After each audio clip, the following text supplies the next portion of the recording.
Alam namin, Lord God, na open ang kalangitan sa oras na ito para abutin ang mga anak mo, Panginoon.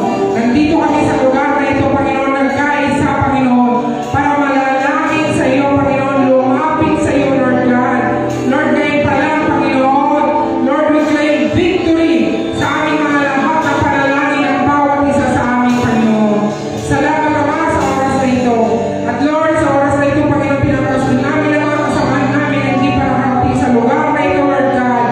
Send your billions of your angels, Panginoon, at ingatan sila, Panginoon, na makarating sila sa lugar na ito. At Lord, i-bless mo din, Panginoon, ang paghahayag ng iyong salita sa oras na ito. Lord, nanay, sa wisdom na nanggagaling sa iyo, Ama, maging, Lord, mga tutugtog at aawit sa oras na ito, Panginoon. Lord, wisdom, Panginoon, ay pagkalaw sa kanila. At Lord, salamat, Panginoon, sa mga buhay nila na patuloy na ginagamit mo. We thank you, Lord God, sa gabing ito. Lord, mamuna ka. Gumigna ka, Panginoon, sa oras na ito. Ikaw lamang ang aming mahalasan, Panginoon, sa oras na ito. Pinupuri ka namin, Panginoon. Pinagakila ka namin, Lord God. At Lord, binabalik namin sa iyo ang kataas-taas at papuri, pagsamba at pasasalamat in the mighty name of Jesus Christ. Amen, amen, amen. Amen. Hallelujah. Hallelujah. Hallelujah. Hallelujah. Siguro po dito, alam niya sa sarili niya na tinanggap na niya ang ating Diyos bilang Savior. Pwede mo natin isigaw ang Amen! Amen! Amen! Amen! Hallelujah! Hallelujah! You are Savior. You are our Savior. Hallelujah! Hallelujah! Hallelujah! Nasa gitna ng tulungan, Panginoon, hindi paspis. Hallelujah! Sa bawat dilim na meron, kami tinatahak, Panginoon, ikaw siya nagbibigay ng liwanag. Hallelujah! Hallelujah! Hallelujah! Kapag kami nalulungkot, hallelujah, because you have, my God, hallelujah, may pinatatabaw sa amin yung word mo. Hallelujah sa bawat isa. Thank you, Jesus. Thank you, Lord. Thank you, dear Holy Spirit. You are Savior of our soul. Hallelujah, hallelujah. We want to be with you.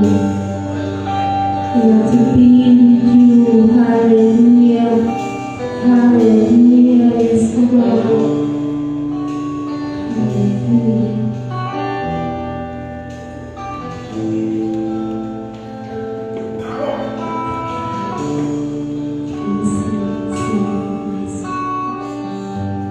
Savior of my soul, I can find you through the darkest moment. But you have my peace, my hope and I trust in you. Slowly chasing, as I pass it, Savior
our Savior of our life. Lord God, hallelujah. We sing praises unto your name. We give glory unto your name. Hallelujah. Hallelujah. Hallelujah. We sing praises unto your name.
i-introduce.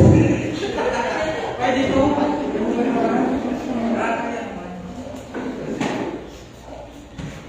Amen.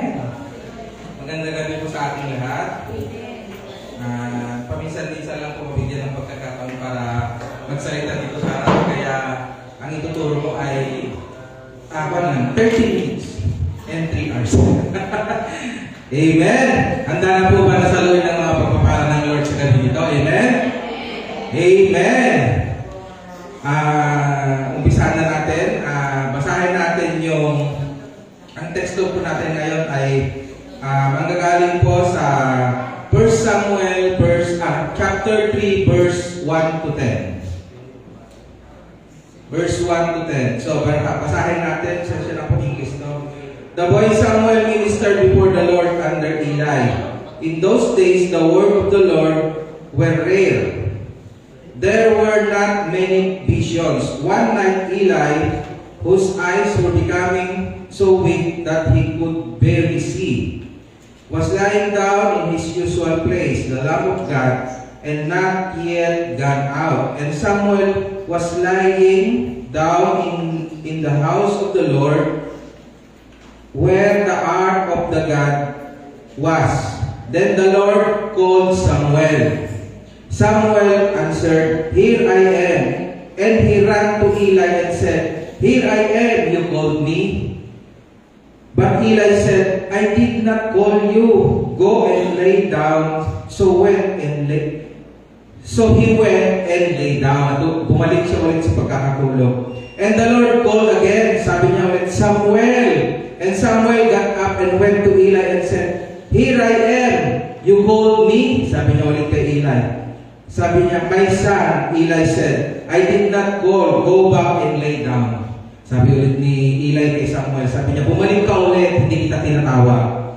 Sabi niya, "Now Samuel did not yet know the Lord. The word of the Lord had not yet been revealed to him." A third time, the Lord called Samuel. Tinawag siya ulit ng Lord, sabi ulit Samuel. And Samuel got up and went to Eli. Pumunta ulit siya kay Eli. Sabi niya, "Here I am.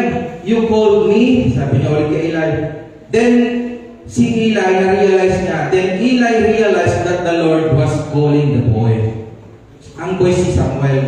Na-realize ni Eli na tinatawag na siya ni Lord. Kasi paulit-ulit pangatlong beses na. Sabi niya, so Eli told Samuel. Ang sabi ni Eli kay Samuel, "Go and lay down, and if he calls you, say, speak to the Lord. Speak to the Lord, for your servant is listening." So Samuel went and lay down in his place. Maparangalan ang word ng Lord sa gabi ito. So, iyon natin ang ating mga ulo para mag-pray tayo. Maraming salamat, Lord, sa gabi ito. Gabayan mo kami, Lord, sa ating pag-aaral. Buksan mo ang aming mga puso. Buksan mo ang aming mga isip. I-clear mo po lahat ng aming mga alinlangan sa buhay. At kapag ikaw ang tumawag, ay clear na marinig namin, Lord. Hindi na namin kailangan paulit-ulit, Lord. Minsan tawag mo lang ay tatalima na kami. Maraming salamat, Lord, sa gabi ito. Paintindi mo kung ano man po ang gusto mong ipaintindi sa amin sa gabi ito. Maraming salamat, Lord, in Jesus' name. Amen. So, ang teksto po natin ngayon sa 1 Samuel chapter 3 verse 1. Verse 1 to 10. Ang kwento kasi dito, paulit-ulit na tinatawag ni Lord si Samuel, pero hindi niya alam na si Lord na pala tumatawag sa kanya.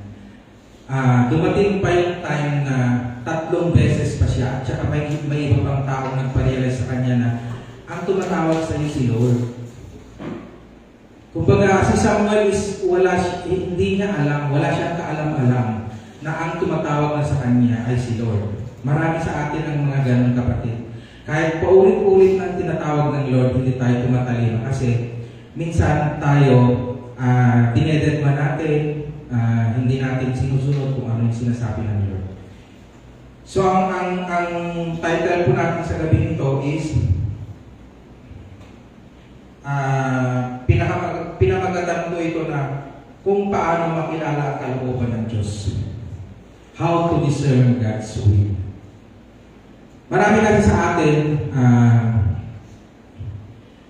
ang mga naririnig natin, minsan, akala natin si Lord.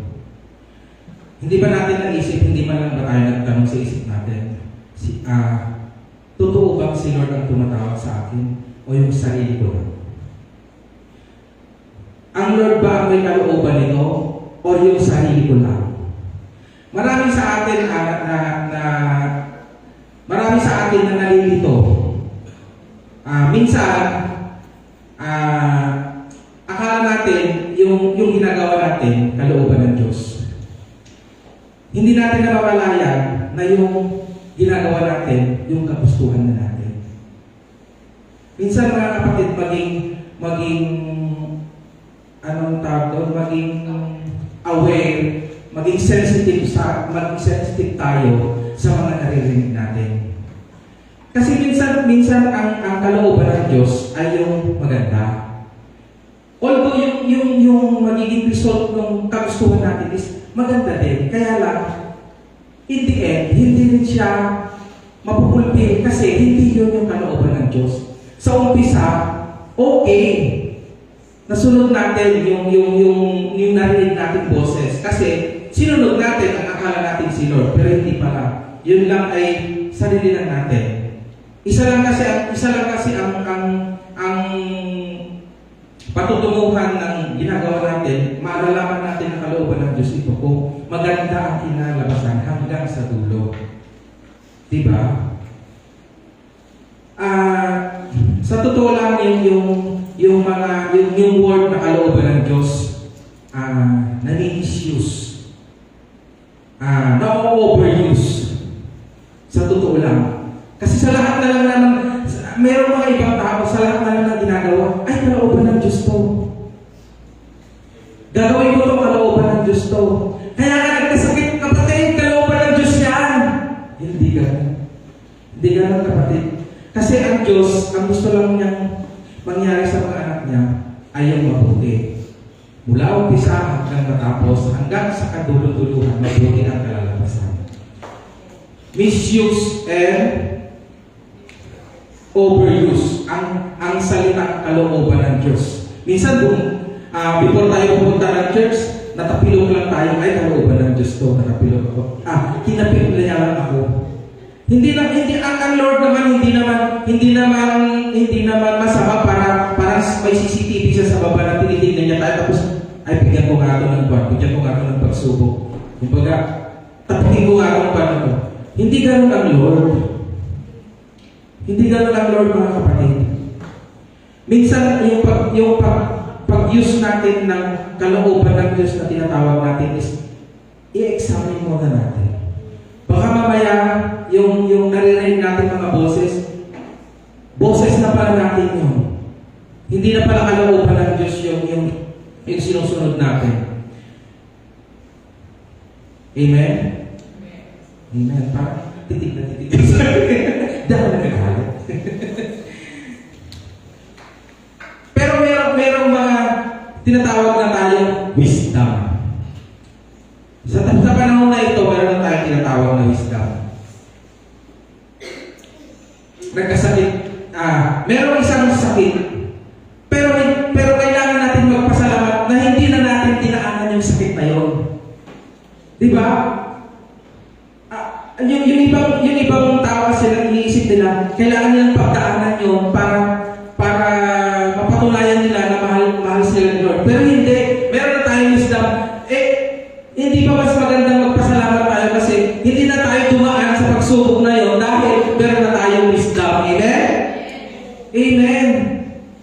Hindi natin kailangan pagdaanan lahat ng pagsubok para lang mapatibay yung pananampalataya natin kay Lord. Amen? Kasi meron tayo tinatawag na wisdom. Hindi na natin kailangan pagdaanan yun para lang maintindihan natin na mahal tayo ni Lord. Hindi na natin kailangan ng pagsubok para masabi natin sa sarili natin na sinusubukan ng Lord kasi hindi niya ako bibigyan ng pagsubok na hindi ko kaya. Pwede naman na hindi mo napagdaanan yung pagsubok na yon dahil sa wisdom na ibibigay ng Lord. Amen? Amen. Isa pa is yung naiintindihan natin, introduction pa lang to, wala pa ako sa mga. Yung naiintindihan natin kung paano nagsalita ang Panginoon sa atin. Kailangan intindihin natin kung kailan siya nagsasalita sa atin. Amen? Dahil the choice we make is usually influence the voices that we hear. Ito isa pang kwento. Kung sino yung ayaw niya magsalita. Ayaw sa mic nga. Kung sino yung mas malakas na boses na naririnig natin, yun ang sinusunod natin. Kasi ang akala natin, yun ang sinasabi ng Lord. Praise.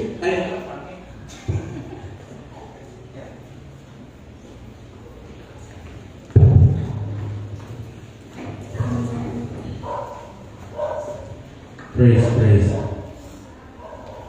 Yan siya.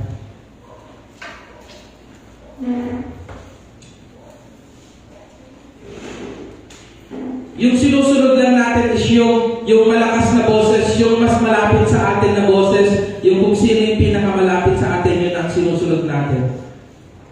Kasi yun nga naman yung mas malakas na boses. Akala natin yun na yung boses ng Lord na nangungusap sa atin. Amen? Ngayon, ang point na sasabihin ko lang, how to discern God's will is isa lang. Pero yung isa may anak. Yung isa lang na yun is napakahalaga para ma-discern natin ang Lord. Para malaman natin na ang kalooban ng Diyos yung ginagawa natin. Mahina ba? Narinig niya? Sakto lang. Okay. Yun. Isa lang ang gusto kong sabihin. Gusto ko lang i-share sa inyo, isa lang na point para po how to discern God's will. Yun yung tinatawag nilang tune in. Example, sa radyo. Mayroong isang istasyon na naka-live. Tapos nung mga alas 2 ng gabi, alas 2 ng hapon, nilagay natin doon sa istasyon na yon. So napapakinggan na natin siya, amen? Pero hindi ibig sabihin na yung istasyon na yon ay saka pa lang siya nagsasalita, saka pa lang siya nag-live, no, nilagay na natin doon sa istasyon na yon. Hindi. Kasi umaga pa lang, madaling araw pa lang, naka-open na yung istasyon na yon para mapakinggan ng lahat. Hindi lang kung kailan natin gustong marinig ang word ng Lord, doon lang siya papasok sa atin. Matagal nang naka-open yung istasyon na yon, meron ng istasyon na gano'n, kaya lang, hindi lang tayo naka-tune in. Amen?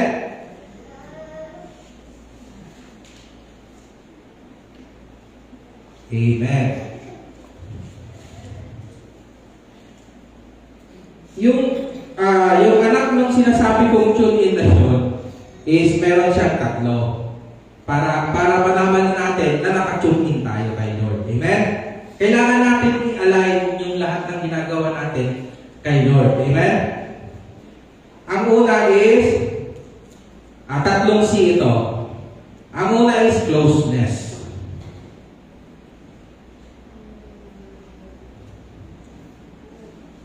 Closeness. Ang sabi niya doon sa text natin kanina, sa Samuel chapter 3, verse 3,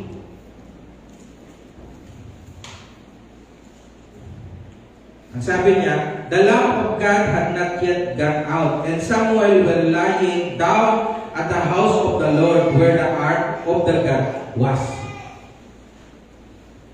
Kumbaga, naririnig ni Samuel yung tinig ng Lord kasi malapit siya sa panambahan ng Panginoon, sa bahay ng Panginoon, kumbaga. Hindi naman ibig sabihin, sa panahon ngayon, hindi naman ibig sabihin na porket mas malapit ka sa langit, mas maririnig mo ng Lord. Hindi ganon. Kagaya nung pagka-interpret ng iba na yung mga piloto daw malapit sa pangalan ng Panginoon kasi malapit sila sa langit. Pero hindi po ganon yung ibig sabihin. Ang closeness na tinutugon dito ay spiritual closeness. Kailangan natin magkaroon ng spiritual closeness sa ating Panginoon para marinig natin ng klaro at para makatune din tayo sa Kanya ng tama. Amen? Kung babalikan natin yung radyo, hanggat hindi mo yun na itatama doon sa eksaktong frequency ng radyo, hindi mo yun maririnig ng clear. Yung boses ng nagsasalita. Hanggat kailangan mo siyang i-tune in, kailangan mong magkaroon ng spiritual closeness para marinig mo ang kalooban ng Diyos. Amen? Number 2. Sabi ko, mabilis lang. Clarity. Sabi niya sa 1 Samuel chapter 3 verse 4, Then the Lord called Samuel. Samuel answered, Here I am. Sabi niya. Meron tayo minsan mga naririnig na mga boses, pero hindi kumbaga malabo sa pandinig natin, kumbaga. Kaya natin hindi sinusunod kasi malabo. Ang una, hindi wala tayong spiritual closeness sa ating Panginoon. Kaya nagiging malabo. Wala siyang clarity. Si Samuel ilang beses tinawag 3, pero wala, kumbaga malabo. Para sa kanya yung pagtawag sa kanya malabo, hindi pa rin niya naiintindihan kung sino yung tumatawag sa kanya. Pabalik-balik siya kay Eli, sabi niya, tinatawag mo ba ako? Sabi niya. Hindi klaro yung naririnig ni Samuel na boses na hindi niya alam na si Lord na pala yung tumatawag sa kanya. Minsan, yung mga ibang tao kasi, paano ba ito? Yung ibang tao kasi, masyadong nagre-rely kay Lord sa mga pang-araw-araw nilang gawain. Kunwari, pupunta sila sa church, hindi nila alam kung ang susuotin. Meron silang damit na blue, meron damit na white, may red. Lord, magparamdam ka sa akin. Saan ba susuot ko dito? Yung red, yung blue, o yung white? Yung mga tipong gano'n.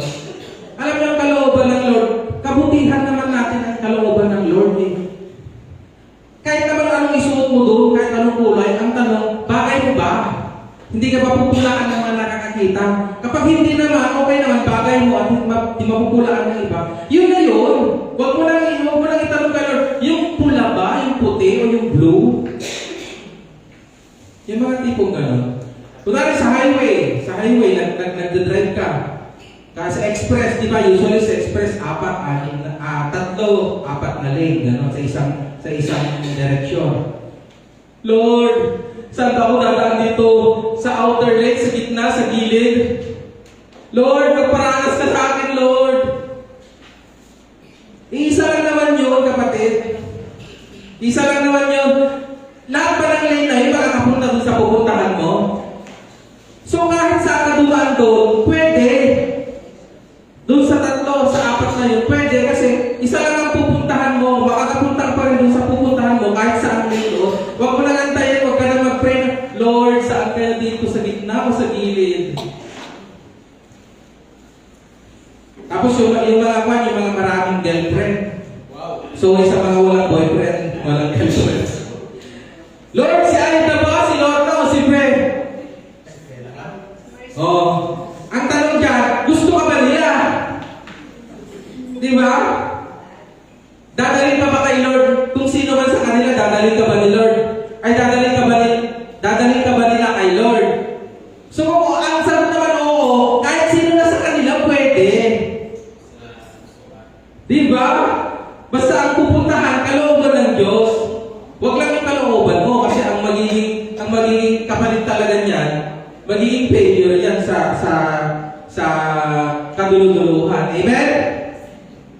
Amen. So how to discern God's will?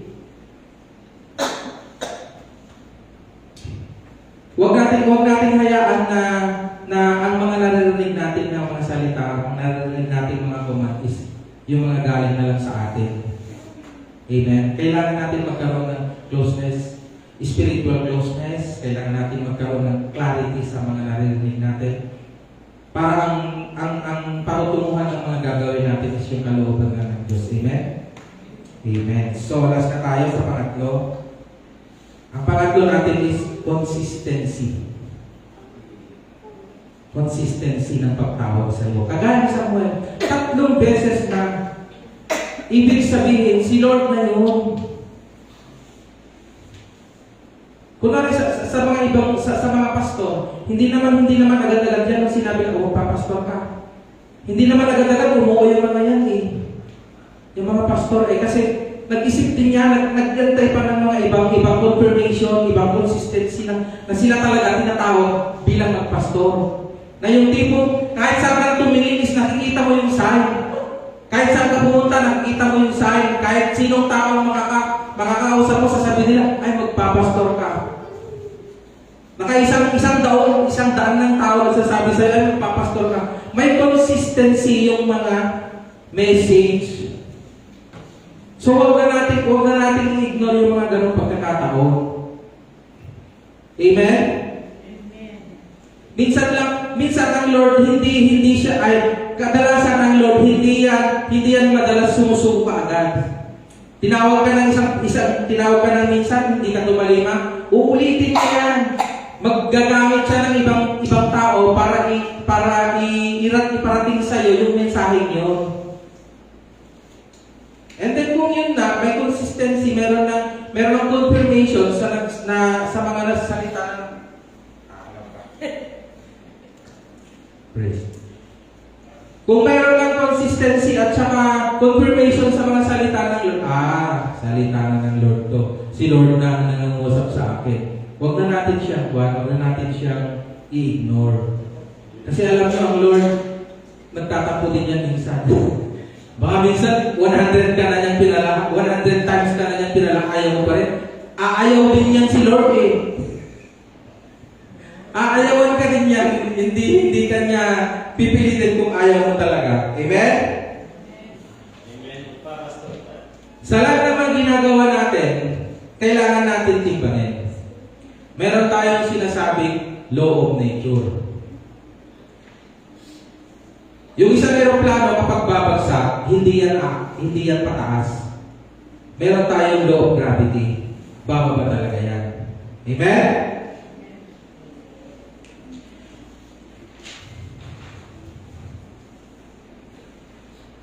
Ito sa consistency, meron pa pala isa. Isang example ng consistency. Kunwari mag-apply mag-present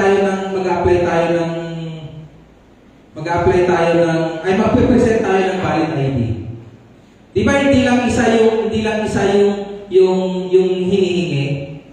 Usually 2 valid ID. May picture pa, gusto nila with signature kasi kailangan yun confirmation. Kailangan yung consistency. Malay mo doon sa isa, iba yung mukha mo, yung isa iba yung mukha mo. So yung pagkakakilala mo, hindi siya totoo. Amen? Walang ibang kagustuhan ng Lord, kundi mapunta tayo doon sa magandang kalooban ng Lord.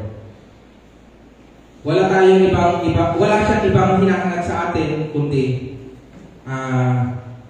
yung kagandahan lamang. Kasi yun lang ang gusto niyang mangyari sa mga anak niya. Amen? Huwag nating i-dead minsan yung mga boses na naririnig natin. Kung alam natin na meron tayong spiritual closeness sa Lord, meron tayong clarity at sa consistency ng mga naririnig natin, kailangan natin tumalima sa Kanya. Amen? Mapapahamak man tayo sa office pero alam ko ang Lord hindi na tayo pababayaan. Ito ang pinakamaganda. Ito naman yung conclusion niya. Kahit nagkamali tayo ng choice, kahit yung sarili lang natin ang sinundan natin, kahit man nagkamali tayo ng desisyon sa buhay, nagkamali man tayo, naging palpak yung naging desisyon natin, pero ang Lord, nandyan, buhay, anytime, kaya niya tayo iahon sa anumang pagsubok na ito. Amen? Yun ang kagandahan ng mayroon tayong Panginoon sa ating buhay. Hindi niya tayo pababayaan kasi ang Lord, ang gusto niya, maganda lamang ang kalalabasan ng ating buhay. Kung hindi man natin narinig, hindi man natin sinunod yung mga sinasabi niya sa atin, paulit-ulit, sinunod pa rin natin ang atang kalooban at yung sinasabi ng sarili natin, indeed, nandyan pa rin si Lord para aluin tayo, ijay, nangyari kanya tayo. Ganon kabuti ang Lord. Amen? Huwag natin pababayaan na mangyari pa sa atin yun. Kailangan natin magkaroon ng closeness, spiritual closeness. Kailangan natin maging klaro sa mga sinasabi ng Lord. Kailangan sa consistency ng sinasabi niya, kailangan natin sundin kung ano yung mga sinasabi ng Lord. Amen? Kasi ang Lord, pumalpak man tayo ng desisyon, hindi man natin masunod yung gusto niya, yung kagustuhan natin ang sunod, pero nandyan pa rin siya, patatawarin niya tayo, hahanguin niya tayo kung ano man yung naging maling mga desisyon natin. Yun ang maganda kay Lord. Kasi meron tayong Lord na buhay noon, ngayon, at magpakailanman. Amen! Yes! We sing praises! Amen! Dahil nandiyan ka, Lord! Amen! Maraming salamat, Lord! Sa mga kalooban mo, sa mga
wisdom talaga ni Lord through the spirit of discernment, talagang malalaman mo. At saka, yung sabi niya kanina, malalaman mo kung ikaw ay naka-in-tune kay Lord, dapat andun yung closeness mo kay Lord, magkaroon ka ng intimacy sa Kanya. Amen. Pag sinabi intimacy, uhaw ka sa Kanyang mga salita. Amen. Uhaw, gutom, ano pa, dapat gusto-gusto mo makarinig ng Kanyang salita. Amen. So, lagi natin ipag-pray na pag narinig natin ang boses ng Lord, ang tinig ni Lord, tandaan natin, laging mabuti yun. Sa ikabubuti mo yun. Amen. Hindi mo sa ikakapahamak. Amen. So, dapat andun yung clarity. Amen. Na sabi niya nga, God is not a God of confusion. So, hindi ka mako-confuse pag si Lord tinig ni Lord ang narinig mo. Amen. At andun yung consistency dapat. Yung maging consistent ka. Hindi lagi mong tatandaan ang salita ng Lord ay hindi nagbabago. Amen. Laging consistent yan. At laging yung pangako niya sa atin, lagi niyang gagawin yun. Tutuparin yun. Kaya panghawakan natin lagi yung pangako ni Lord sa atin. Amen. So palakpakan natin muli ang Lord sa atin. Sa oras na ito, tayo po'y tatayo at muli tayo po'y yung co-communion. Amen. So hilingan ko na i-distribute na natin yung ating mga banal na atin. Amen.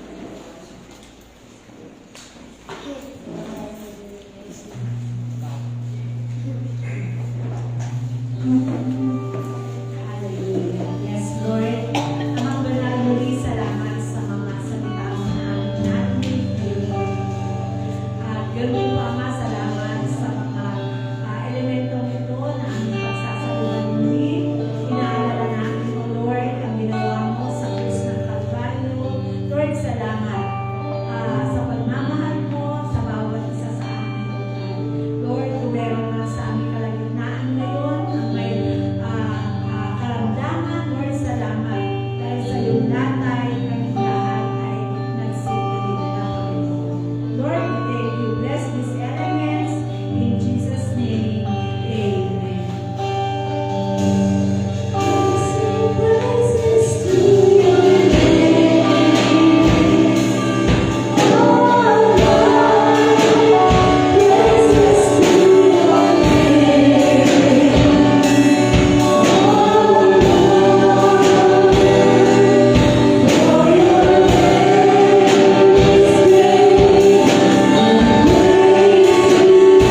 Amen.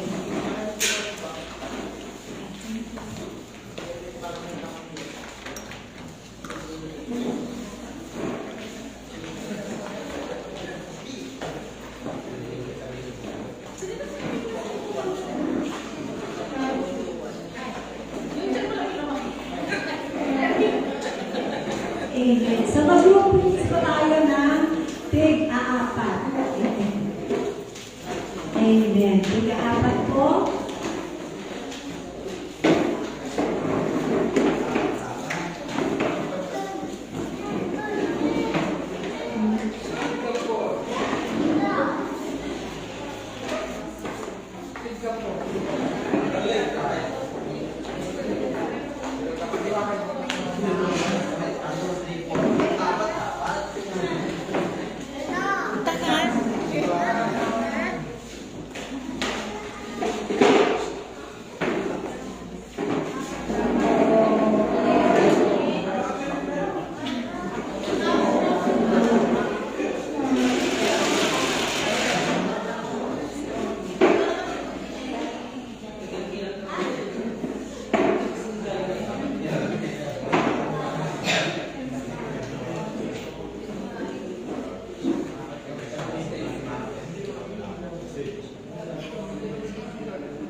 So, pag-pray niyo dito, yung anniversary is sila, sa clinic nila, Doc Joy, bukas. Okay, ito na maraming classmates.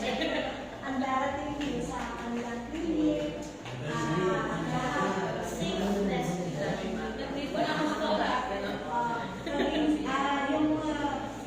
Maging safe lahat ng mga hahawak sa mga animals na ipapacheck out. Andun yung protection ng Lord sa lahat ng mga kasama ni Joy sa Joy sa clinic. Tapos ipag-pray nyo rin yung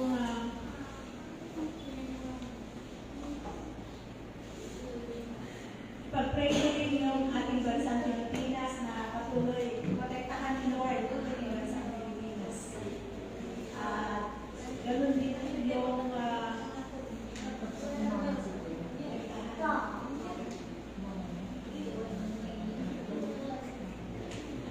at pag-pray nyo lahat ng mga pastor at missionaries na inahin din natin bawat pastor. Pag-pray nyo yung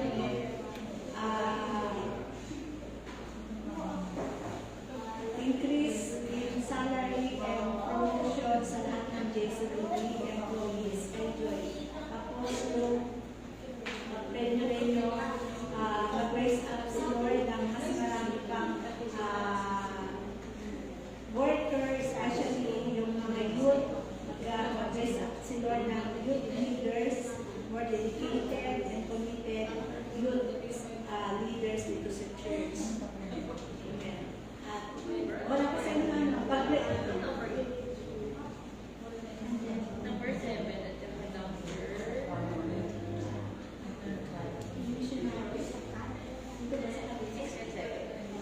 Kasi pag-pray nyo yung pag-pray nyo yung mga mahal natin na nag-work sa abroad. Ano yung protection Lord sa kanila. At lalo i-encourage at i-support ni Lord sila habang malayo sila sa kanilang mga pamilya.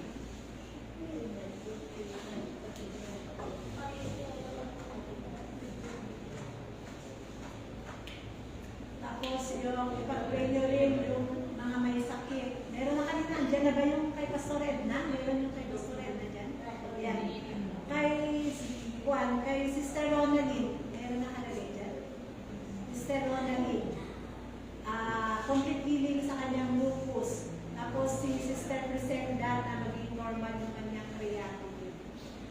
yung mga kapatid natin, ipag-pray nyo rin yung mga kapatid natin na nagdadalamhati, na ma-comfort sila ni Lord. Sino ang namatay kina Sister Juan? Kapatid niya po. Kapatid. So, kahit ako, ipag-pray nyo, kasi yung magkasunod na namatayan kami. Yung kuya ko namatay, tapos yung Nino Mariano namatay na rin siya. Asawa ng ate ko. So, bukas po ang kanyang libing, last night niya po ngayon. So, magkasunod po. Kumbaga, nalibing nung Sabado, na-confine nung Sabado yung bayaw ko, tapos Monday yata o Tuesday namatay na siya. So, magkasunod po. So, comfort natin yung ang comfort ni Lord sa mga pamilya ng mga nauli na. Amen. So, tayo po ay manalangin na. Hallelujah. Yes, Lord. Hallelujah. Ang maraming salamat po ni Panginoon sa gabi ito. Salamat sa mga panalangin na muli na nilalapit namin sa iyo, Panginoon. Lord, I pray, Lord, na patuloy, Lord, na matayunan ng bawat panalangin natin. Lord, salamat dahil, Lord, alam ko, ikaw si Diyos na sumasagot ng panalangin. Sa iyo, Panginoon, walang mahirap. Lord, sa iyo, walang imposible. Kaya, Lord, sa oras na ito, muli, Panginoon, nilalapit namin ang bawat panalangin namin sa iyo. Lord, salamat, Panginoon. Patuloy mararanasan namin, O God, yung mga himala, Panginoon, yung mga panalangin ito. Lord, I pray, patuloy, pagalingin mo yung mga kapatid namin na dumadaan sa mga pagsubok, problema. Lord, ng mga kapatid namin na may mga sakit. Lord, salamat dahil ikaw ang Diyos na nagpapagaling. Lord, sa iyo, Panginoon, ay walang imposible. Lord, ikaw ay Diyos noon ngayon ang magpapagaling ng Panginoon. Lord, salamat. Lord, gawin ko, Ama, i-comfort mo, Panginoon, yung mga malalapit sa buhay namin, O God, na mga naumila, Lord, mga lumisan na mga mahal namin sa buhay. Lord, I pray i-comfort mo yung mga kapatid namin na Panginoon. Lord, ikaw ang umaling sa kanila. Lord, sa kanilang pagdadalamhati. Lord, alisin mo yung kalungkutan, Panginoon. Ikaw, Ama, ang patuloy na umaling sa kanila. Lord, maraming salamat. At patuloy tinataas mo, Panginoon, ang aming bansang Pilipinas. Patuloy mo itong bakuran, Panginoon. Protektahan, O Lord. Lord, ilayo sa anumang banta ng kaaway, Panginoon. Lord, meron ng Ama nagbabansa sa aming bansang Pilipinas. Lord, salamat dahil alam ko, ikaw ang patuloy na mag-iingat, Panginoon, sa mga anak mo dito sa bansang Pilipinas. Lord, huwag mo hayaan na makapasok, O God, ang mga ang atake ng kaaway, O God. Pag-cross ngayon pa lang, Panginoon, we declare, O God, bawat nag-iisip na hindi maganda sa aming bansa. Lord, I declare salvation sa kanila. Lord, makilala kanila, Panginoon, na ikaw ay Diyos, Panginoon, na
Hallelujah. We thank you.